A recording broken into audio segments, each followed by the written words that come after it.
الحمدللہ وحدہ والصلاة والسلام علی من لا نبی بعدہ اما بعد۔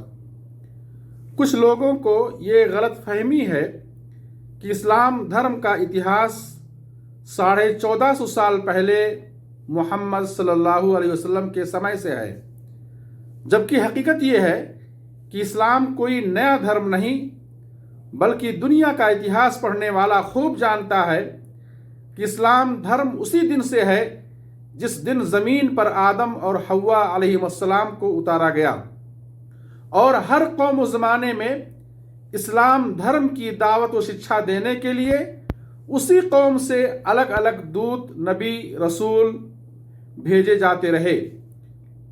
نوح، ابراہیم، اسماعیل، اسحاق، یعقوب، یوسف، عیسیٰ، موسیٰ علیہ السلام، بے شمار انگنت دود نبی رسول دنیا میں آئے۔ اللہ فرماتا ہے وَلَقَدْ بَعَثْنَا فِي كُلِّ أُمَّةٍ رَسُولًا، اور ہم نے ہر قوم میں ایک رسول بھیجا۔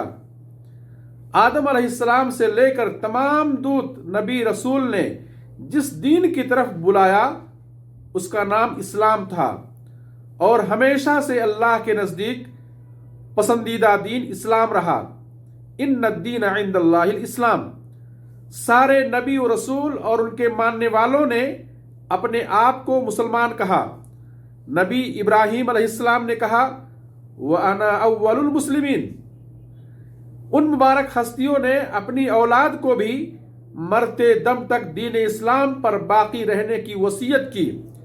یعقوب علیہ السلام نے جیون کے آخری پل میں اپنی اولاد کو وصیت کی فَلَا تَمُوتُنَّ إِلَّا وَأَنْتُمْ مُسْلِمُونَ، مرتے دم تک اسلام پر باقی رہنا، تم اسلام کی حالت میں مرنا۔ ہاں یہ ضرور ہے کہ کچھ نبیوں کی وفات کے بعد ان کے ماننے والے جب دھیرے دھیرے دین سے دور ہوئے، اصل دین کو چھوڑ بیٹھے، تو اپنے اپنے دین کا انہوں نے الگ الگ نام رکھ لیا، ورنہ اصلی دین جو ان کے پاس آیا تھا اس کا نام اسلام تھا۔ یہاں یہ بات جان لینی چاہیے کہ ہر زمانے میں لوگوں کے کلچر، رسم رواج، پاپ کمیوں، بھاشاؤں اور مزاج کے لحاظ سے الگ الگ حکم اور آرڈر اور دستور اور شریعت اتاری گئی۔ حکمت اور بندوں کی مصلحت کے تحت آرڈر، مسائل، عبادت کا طریقہ ہر زمانے میں ایک دوسرے نبی سے الگ رہا۔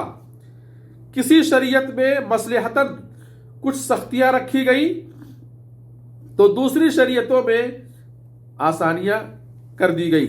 اللہ فرماتا ہے وَلِكُلٍّ جَعَلْنَا مِنْكُمْ شِرْعَةً وَمِنْهَاجًا، کہ ہر نبی کے لیے ہم نے الگ الگ دستور، شریعت اور راہ مقرر کر دی ہے۔ اس پرکار اللہ کی اور سے ہر قوم کی زبان میں، بھاشا میں بہت سارے دود، نبی، میسنجر، اللہ کا دھرم لوگوں تک پہنچانے والے آتے رہے۔ اللہ فرماتا ہے وَمَا أَرْسَلْنَا مِن رَّسُولٍ إِلَّا بِلِسَانِ قَوْمِهِ لِيُبَيِّنَ لَهُمْ، ہم نے ہر قوم میں انہی کی زبان میں رسول بھیجے تاکہ وہ انہیں سمجھا سکیں۔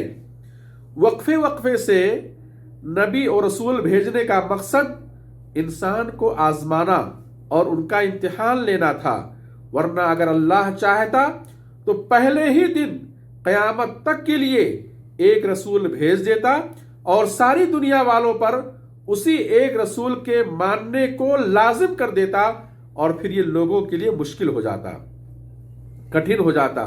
اللہ فرماتا ہے وَلَوْ شَاءَ اللَّهُ لَجَعَلَكُمْ أُمَّةً وَاحِدَةً وَلَكِنْ لِيَبْلُوَكُمْ فِي مَا آتَاكُمْ۔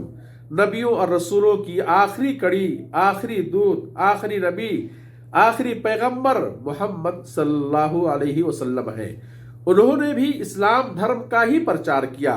اب ان کے بعد رہتی دنیا تک کوئی نبی، رسول، پیغمبر، دود نہیں آئے گا، اور نہ کوئی شریعت، دستور اور کتاب آئے گی۔